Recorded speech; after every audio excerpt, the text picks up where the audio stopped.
Hello दोस्तों, मैं Sandeep sir. आज हम लोग बात करते हैं एक ट्रेंडिंग न्यूज़ चल रही है गलगोटिया विश्वविद्यालय की। और यह मामला एक रोबोटिक कुत्ते की है जो कि चाइना से जो है ले करके गलगोटिया विश्वविद्यालय ने एआई समिट में उसे 350 करोड़ रुपए का जो है खर्च से बना हुआ दिखाया, जिसमें हम लोग आज के इस सेशन में इसको बहुत ही अच्छे से समझेंगे कि आखिर ये मामला क्या था। ये सोशल मीडिया के ज़रिए एक तो हमारे देश में बहुत तेज़ी से सोशल मीडिया जो कवर कर रहे हैं पूरे एरिया को, इसका मतलब है कि इसके माध्यम से सोशल मीडिया में ट्रेंडिंग और पक्ष विपक्ष का ये जो मामला आया, तो ये केवल एक मात्र विश्वविद्यालय गलगोटिया का नहीं है, बल्कि भारत के कई विश्वविद्यालय के जो है पोल खुलते दिखाई दे रहे हैं। तो चलिए आज हम लोग ये बात करते हैं कि इस विश्वविद्यालय जो गलगोटिया विश्वविद्यालय की स्थापना 2011 में यह विश्वविद्यालय इस्टेब्लिश हुआ था, यमुना एक्सप्रेस वे पर स्थित है। यह ग्रेटर नोएडा में है और इस विश्वविद्यालय को जो है सुनील गलगोटिया द्वारा स्थापित किया गया था। वर्तमान में यह चेयरमैन भी इस विश्वविद्यालय के हैं।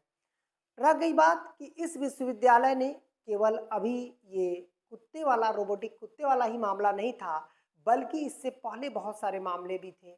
जैसे कोविड के दौरान जब लोग ऊब रहे थे, तो प्रधानमंत्री जी ने बताया था कि ताली और थाली बजाने के लिए, तो उस समय इसी विश्वविद्यालय ने एक रिसर्च करके बताया कि ताली बजाने से वायरस मरते हैं।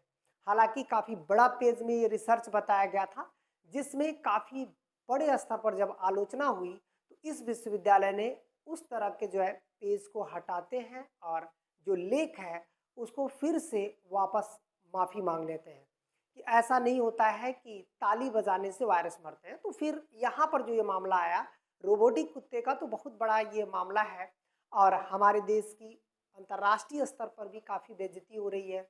ऐसा नहीं करना चाहिए। लेकिन अब सवाल उठता है कि क्या इस विश्वविद्यालय में इस तरह की यदि चीज़ें होती हैं, तो क्या इस विश्वविद्यालय में छात्रों के साथ कैसा होता होगा? क्या उचित नॉलेज दिए जा रहे होंगे? या ये सभी मामले जो है आपका कहीं न कहीं एक सवाल खड़ा करते हैं। तो हम लोग जो आज देख रहे हैं, हमारे पीछे जो लगे हैं नेहा सिंह हैं, इन्होंने गंगोटिया विश्वविद्यालय का जो है एआई समिट जो दिल्ली में चल रहा है उसका प्रतिनिधित्व कर रही थी। और इनसे पूछा गया कि आपका विश्वविद्यालय जो ये रोबोटिक कुत्ता है वो किस तरह से इस्टेब्लिश किया, बनाया। तो वहाँ पर इन्होंने सीधा जवाब दिया कि 350 करोड़ रुपए लग गए थे इसे बनाने में।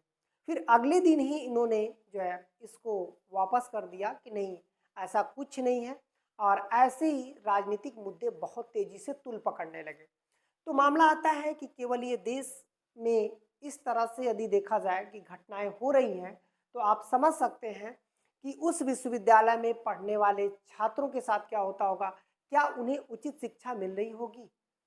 क्या उनके साथ जो है उचित फीस लिया, मतलब क्योंकि प्राइवेट विश्वविद्यालय है, फीस काफ़ी हाई लेते होंगे। पेरेंट्स सोचते होंगे कि हमारे बच्चे जो है अच्छी जगह शिक्षा ले रहे हैं। लेकिन जब आप इस तरह का समिट में दिखा रहे हैं और दिखा रहे हैं कि हमारे ये रिसर्च द्वारा बनाया गया है, तो सोच सकते हैं कि आगे का वहाँ का पोल क्या होगा। मतलब इस विश्वविद्यालय की भारत सरकार को जांच करनी चाहिए और इस विश्वविद्यालय में जो मानक है उसके अनुसार विश्वविद्यालय को चलने की अनुमति दिया जाए। इस विश्वविद्यालय में जो भी प्रोफेसर हैं या टीचर हैं या मैनेजमेंट है, इस तरह की गलतियां ना करें, क्योंकि इससे हमारे देश का छवि धूमिल होता है। तो चलिए आज हम लोग गलगोटिया विश्वविद्यालय के बारे में जान लिए। फिर मिलते हैं अगले न्यूज़ में। तब तक के लिए धन्यवाद।